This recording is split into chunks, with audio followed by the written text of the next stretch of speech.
BNP chairperson Begum Khaleda জিয়াকে উন্নত চিকিৎসার জন্য বিদেশে নিতে কাতার সরকারের ব্যবস্থাপনায় জার্মানির একটি এয়ার অ্যাম্বুলেন্স আগামীকাল শনিবার ঢাকায় আসছে, অর্থাৎ আজকে শুক্রবার কাতার দূতাবাস এ তথ্য নিশ্চিত করেছেন। দূতাবাসের সূত্রে একটি গণমাধ্যম যে সংবাদটি প্রকাশ করেছেন, দূতাবাসের বরাত দিয়ে সেখানে বলা হয়েছে জার্মানির এফএআই রেন্টে জেট জিএমবিএস এর সিএল 60 অর্থাৎ বোম্বার্ডিয়ার চ্যালেঞ্জার 600 সিরিজের একটি জেট কোম্পানির এয়ার অ্যাম্বুলেন্সটি আগামীকাল শনিবার বিকেল 5টায় ঢাকায় পৌঁছার কথা রয়েছে। বিমানটি ভাড়া করা থেকে শুরু করে যাবতীয় সকল ব্যয় ও ব্যবস্থাপনার দায়িত্বে কাতার সরকারও নিয়েছে। বিমানটির অবতরণের প্রয়োজনীয় সকল অনুমতি ইতিমধ্যে আসলে নেওয়া হয়েছে। এয়ার অ্যাম্বুলেন্স হযরত শাহজালাল আন্তর্জাতিক বিমানবন্দর থেকে জর্জিয়ার রাজধানী টিবলিসি হয়ে সরাসরি লন্ডন যাবে। আগামীকাল শনিবার এয়ার অ্যাম্বুলেন্সটি রওনা দেওয়ার কথা রয়েছে। এর আগে কাতার সরকারের পাঠানো এয়ার অ্যাম্বুলেন্স এয়ারবাস 319 করে লন্ডন গিয়েছিলেন খালেদা জিয়া। এদিকে বিএনপি মহাসচিব মির্জা ফখরুল ইসলাম আলমগীর জানিয়েছেন, কারিগরি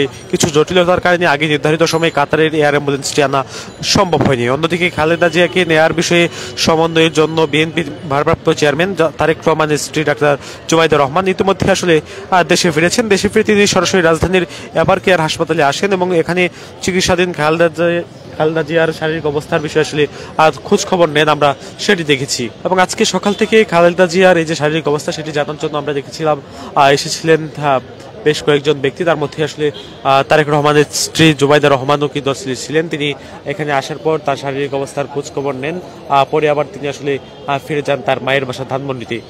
বিএনপির পক্ষ থেকে বলা হয়েছে, চিকিৎসকদের গঠিত মেডিকেল বোর্ডের সুপারিশ ও খালেদা জিয়ার শারীরিক অবস্থা বিদেশ যাত্রার জন্য অনুকূলে থাকলে এয়ার অ্যাম্বুলেন্সে তিনি আগামী রোববার লন্ডনের উদ্দেশ্যে দেশ ত্যাগ করবেন বলে আসলে জানা গেছে। দর্শক, আপনারা দেখছেন রাজধানীর এভার কেয়ার হাসপাতালের সামনে থেকে আপনাদেরকে সরাসরি দেখাচ্ছি। এভার কেয়ারের সামনের যে দৃশ্য, এখানে আমরা দেখেছি বিজিবি, পুলিশ, র্যাব, এপিবিএন সহ অন্যান্য আইন শৃঙ্খলা রক্ষাকারী বাহিনীর সদস্যরা কিন্তু আসলে মোতায়েন রয়েছে। আপনাদেরকে জানিয়ে রাখতে চাই, বিএনপি চেয়ারপারসন বেগম খালেদা জিয়াকে উন্নত চিকিৎসার জন্য বিদেশে নিতে কাতার সরকারের ব্যবস্থাপনায় জার্মানির একটি এয়ার অ্যাম্বুলেন্স আগামীকাল শনিবার ঢাকায় আসছে এবং শুক্রবার অর্থাৎ আজকে কাতার দূতাবাসের তথ্য নিশ্চিত করেছেন। দূতাবাসের সূত্রে জানা গেছে, জার্মানির এফএআই রেন্টে জেট জিএমবিএস এবং জেট কোম্পানির এয়ার অ্যাম্বুলেন্সটি আগামীকাল শনিবার বিকেল 5টায় ঢাকায় পৌঁছার কথা রয়েছে। বিমানটির ভাড়া করা থেকে শুরু করে যাবতীয় সকল ব্যয় ও ব্যবস্থাপনার দায়িত্বে কাতার সরকার নিয়েছে বলে জানা গেছে। বিএনপি চেয়ারপারসন ও সাবেক প্রধানমন্ত্রী বেগম খালেদা জিয়ার দ্রুত আরোগ্য লাভের জন্য মিলাদ ও দোয়া মাহফিলের আয়োজন করেছেন রাষ্ট্রপতি মোহাম্মদ শাহাবুদ্দিন। আজ জুমার নামাজের পর বঙ্গভবনের সকল মসজিদে মিলাদ ও দোয়া মাহফিলের আয়োজন করা হয়। রাষ্ট্রপ্রধান বঙ্গভবন জামে মসজিদে জুমার নামাজে অংশ নেন। সেখানে তিনি তার সংশ্লিষ্ট সচিবগণ এবং বঙ্গভবনের ঊর্ধ্বতন কর্মকর্তাদের সাথে জুমার নামাজ আদায় করেন। বঙ্গভবনের জামে মসজিদের পেশ ইমাম মাওলানা মোহাম্মদ সাইফুল কবির খালেদা জিয়ার দ্রুত আরোগ্য কামনা করে দোয়া পরিচালনা করেন। এ সময় বিএনপি চেয়ারপারসনের দীর্ঘায়ু কামনা করে বিশেষ দোয়া করা হয়। বাংলাদেশের শান্তি, সমৃদ্ধি ও কল্যাণের জন্য দোয়া করা হয়। রাষ্ট্রপতির পরিবারের সদস্যবর্গ, সংশ্লিষ্ট সচিবগণ, বেসামরিক ও সামরিক কর্মকর্তা এবং বঙ্গভবনের কর্মচারীরা এখানে উপস্থিত ছিলেন বলে আসলে জানা গেছে। দর্শক, রাজধানীর এভার কেয়ার হাসপাতালে চিকিৎসাধীন বিএনপি চেয়ারপারসন বেগম খালেদা জিয়াকে লন্ডন পৌঁছে দিতে কাতার সরকারের ব্যবস্থাপনায় জার্মানি থেকে আসছে এয়ার অ্যাম্বুলেন্স। আজ কাতার দূতাবাস থেকে এ তথ্য জানানো হয়েছে। দূতাবাসটি আরও জানায় জার্মানি এয়ার অ্যাম্বুলেন্স কোম্পানি হলেও ভাড়া থেকে যাবতীয় ব্যবস্থাপনা করছে কাতার সরকার। আগামীকাল শনিবার বিকেল 5টায় এয়ার অ্যাম্বুলেন্সটি ঢাকায় অবতরণ করবে। এর জন্য প্রয়োজনীয় অবতরণ অনুমতি ইতিমধ্যে আসলে সম্পন্ন করা হয়েছে। এর আগে বিএনপি মহাসচিব মির্জা ফখরুল ইসলাম জানিয়েছেন, কারিগরি ত্রুটির কারণে কাতার এয়ার অ্যাম্বুলেন্স আর আসছে না। এদিকে এদিন বিকেল 11টায় জুবাইদা রহমানকে সরকারি বহনকারী বাংলাদেশ বিমানে বিজি 302 ফ্লাইটটি হযরত শাহজালাল আন্তর্জাতিক বিমানবন্দরে অবতরণ করেন। এরপর এভার কেয়ারে ডাক্তার জুবাইদা রহমান ডাক্তারদের সঙ্গেও বৈঠক করেন। পরে তিনি বিকালে ধানমন্ডিতে মায়ের বাসায় চলে গিয়েছেন।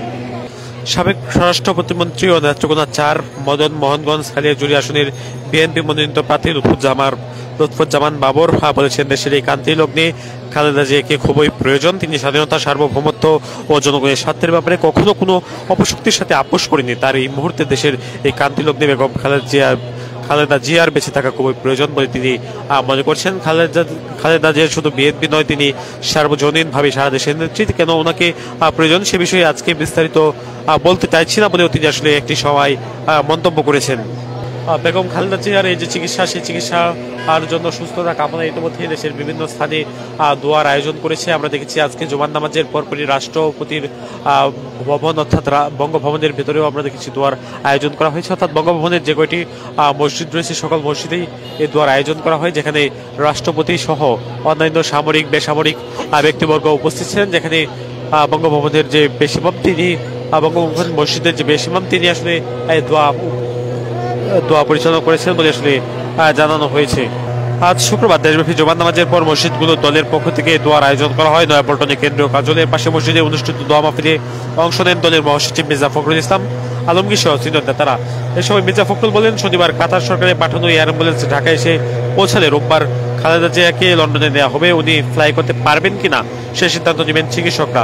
মির্জা ফখরুল ইসলাম আলমগীর খালেদা জিয়ার জন্য দেশবাসীর কাছে দোয়াও চেয়েছেন। তখন বিএনপি চেয়ারপারসন বেগম খালেদা জিয়াকে উন্নত চিকিৎসার জন্য বিদেশে নিতে কাতার সরকারের ব্যবস্থাপনায় জার্মানির একটি এয়ার অ্যাম্বুলেন্স আগামীকাল শনিবার ঢাকায় আসছে। শুক্রবার কাতার দূতাবাস এ তথ্য জানিয়েছেন। দর্শক, এই ছিল রাজধানীর এভার কেয়ার হাসপাতালের সামনে থেকে সবশেষ